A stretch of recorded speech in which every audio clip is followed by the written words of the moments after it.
Hey everyone, it's Chrissy Woods. Thanks so much for coming back to my channel. So I just wanted to film a really quick video and show you guys the look that I wore on my date this weekend with my husband. So let's watch. So I decided to start the look off with my brows, and I'm using my NYX brow pencil. This has become like hands down my favorite product. I have very fine brows, but this product allows me just to really glide over my brows very easily and to give a really defined look that stays all day.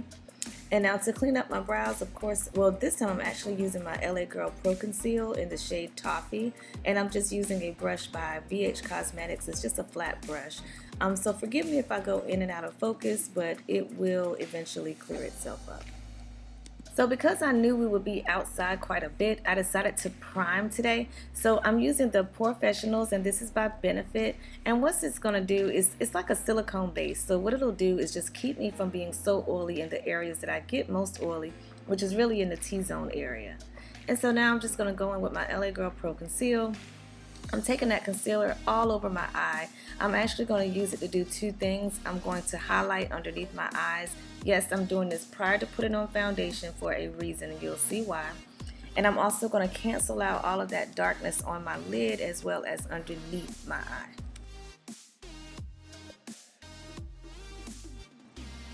So now I'm just using my Sasha Cosmetics Buttercup Powder just to set all of the areas that I place concealer, because of course we don't want creasing.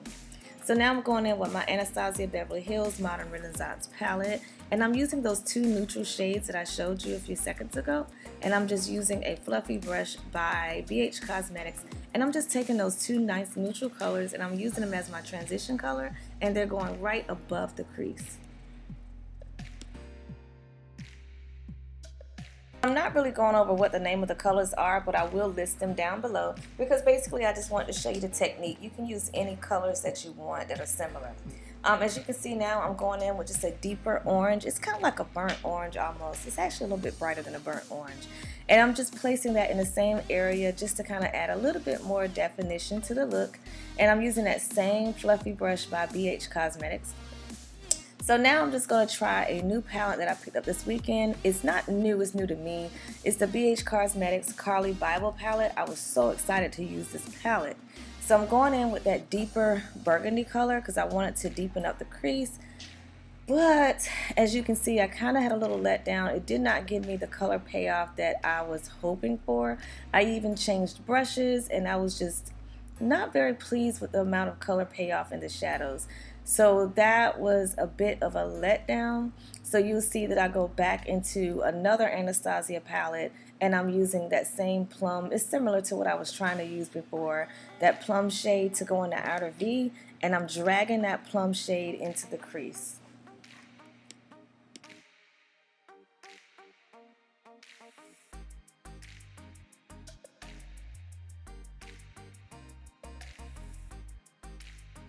So next I'm just going to blend in between the crease area and the transition color just to try to make those colors a bit more seamless.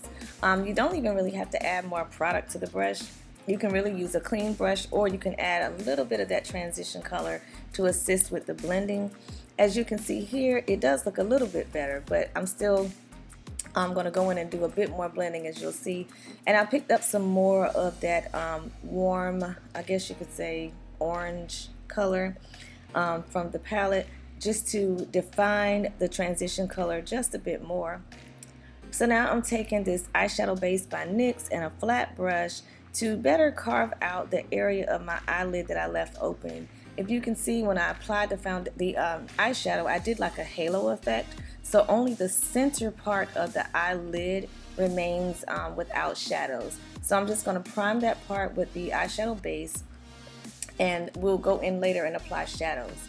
So now what I'm doing to help kind of get rid of those lines of demarcation, I'm just going in with, actually I'm going in with this song that I'm jamming to, but I'm going in with a little bit of my mineralized skin finish just to get rid of that line of demarcation there.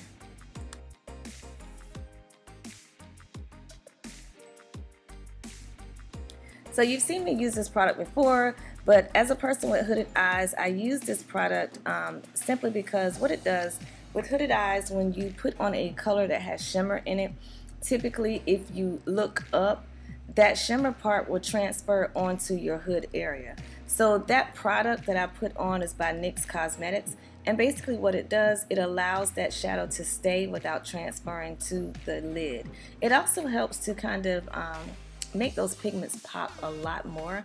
Now I was very impressed with these colors. It seems like the shimmers in the Carli Bybel palette were way better than the mattes. So I was very impressed with the shimmers in this palette.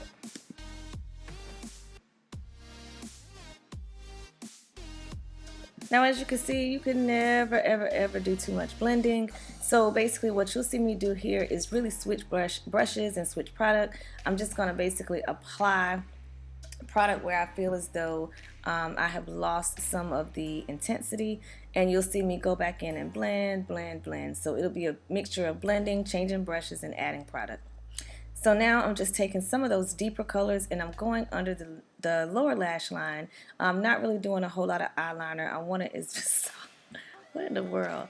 I want it as soft as possible because again, it's a date night with my husband, so I'm just keeping it very soft, but yet, you know, kind of sultry and sexy at the same time. So I'm just going in again, and now I'm applying that burnt orange color just to lightly smoke out the lower lid. Again, we're not doing anything extreme or anything too dramatic, so you'll see me do a lot of blending just to make sure it's very soft on the lower lash line.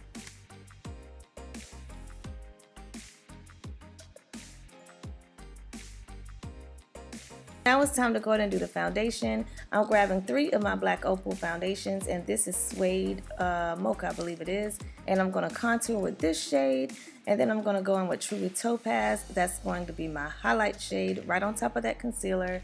And then I'm going to go in with Nutmeg, which is pretty much my all over color.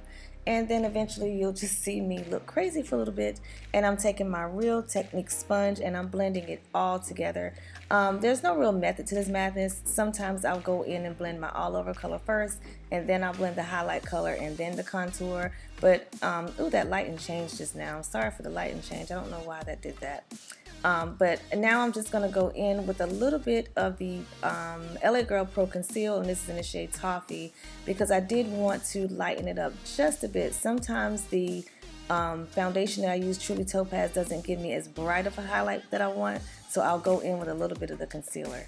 So you'll see me set that now, because typically whenever you do concealer underneath anywhere, you immediately want to set it or it will crease on you. So now you'll just see me commit to blending.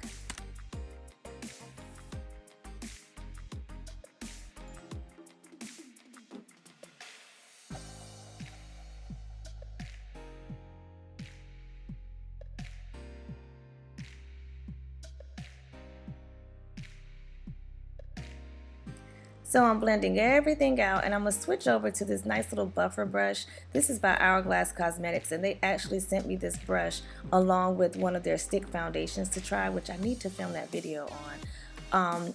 Now I'm going in with a little bit of bronzer, and this is by CoverGirl, the Queen Collection in Ebony Bronze. So after bronzing, you'll see me go in with just a little bit of cheekbone highlight.